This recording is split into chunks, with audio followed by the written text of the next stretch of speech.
Welcome to the Real News Network. I'm Paul Jay in Baltimore, and welcome to Reality Asserts Itself. We're continuing our series of interviews with Max Blumenthal about his new book, and he now joins us in the studio. Max is an award-winning journalist, a best-selling author, and his last book, before this one, was Republican Gomorrah, Inside the Movement That Shattered the Party. It was a New York Times and Los Angeles Times bestseller, and of course, this book is Goliath, Life and Loathing in Greater Israel. Thanks for joining us again. Good to be with you. So you have a profile of a very fascinating guy in the book, and I want to read a quote. His name is Arnon Sofer, and I'll read a quote from the book, and then we'll talk about him. As with everything that guided Israel's national policy, demographics were an overriding factor. Quote, unilateral separation doesn't guarantee peace, Arnon Sofer, the so-called Arab counter, who helped devise the Gaza separation, remarked in 2004. It guarantees a Zionist Jewish state with an overwhelming majority of Jews, end quote. Echoing the stark forecast Dayan presented at Nahal Oz almost 5 decades before, Sofer spelled out the implications of the withdrawal. Quote, when 2.5 million people live in a closed-off Gaza, it's going to be a human catastrophe. Those people will become even bigger animals than they are today, with the aid of an insane fundamentalist Islam. The pressure at the border will be awful. It's going to be a terrible war.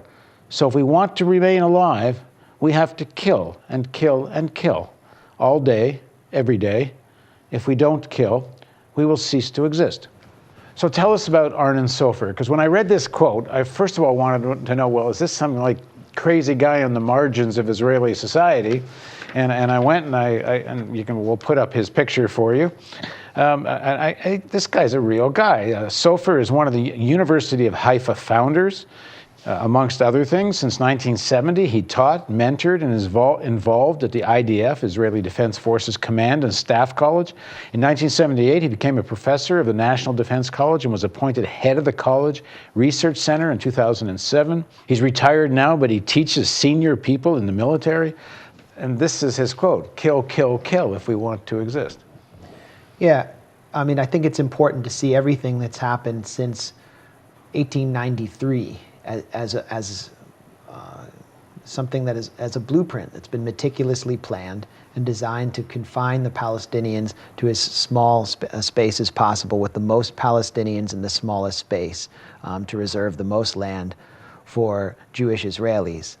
Arnon Sofer has really designed the policy of the last maybe decade or 15 years that has defined the political and geographic and even the military environment in Israel. He's one of the most influential people in Israel in the post-Oslo era, and most people watching this right now have never heard of Arnon Sofer.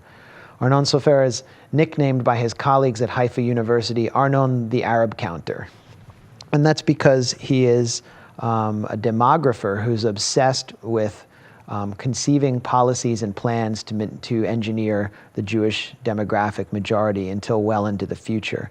And you heard this quote about him talking about Gaza becoming sealed off and the Israeli army being required to kill and kill all day, every day, otherwise we cease to exist. This is right before the Gaza withdrawal, as it's known, when thousands of settlers, mostly religious nationalist settlers, were withdrawn against their will from the Gaza Strip, and the Gaza Strip was promptly placed under siege. Hamas was elected, fended off a coup from Fatah, and the siege was tightened.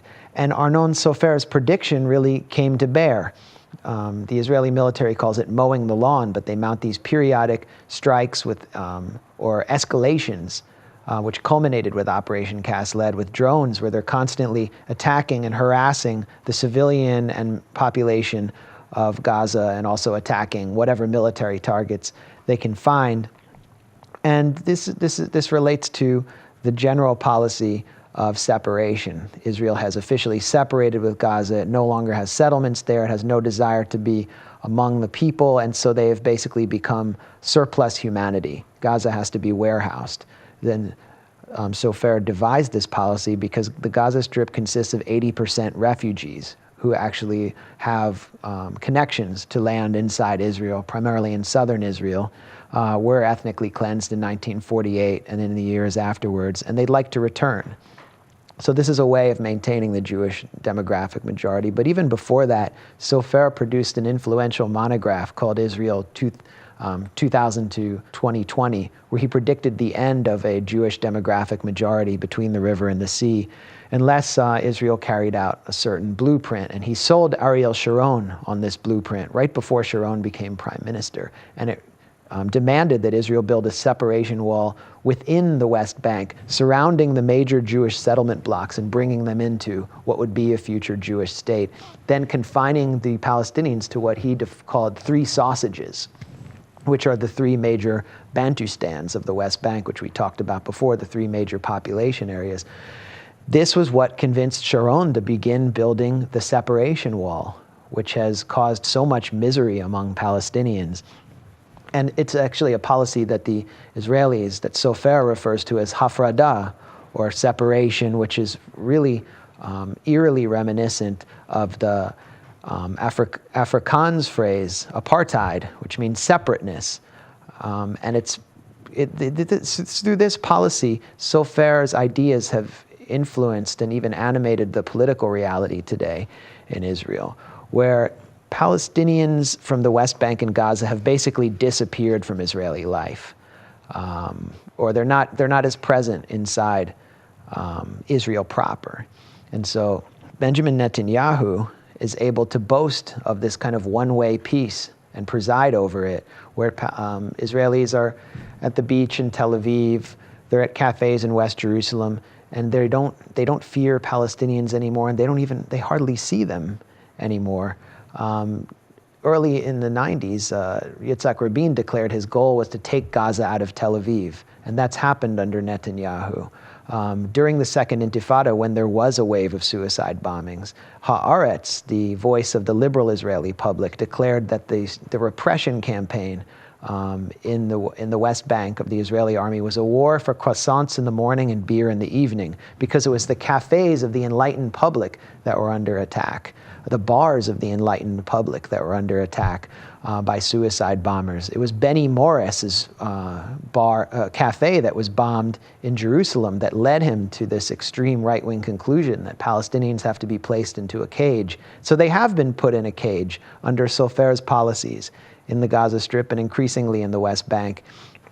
And this has allowed Netanyahu to enjoy political stability, to enjoy the complicity of the Zionist left and the enlightened public, and the support of the right as he expands settlements. And Netanyahu refers to this environment as peace without peace, or this policy as peace without peace. In other words, that Israelis are enjoying a one-way peace, while Palestinians are constantly harassed and besieged, and there is no agreement possible. As long as there's peace without peace, Netanyahu remains dominant with no clear rival or challenger.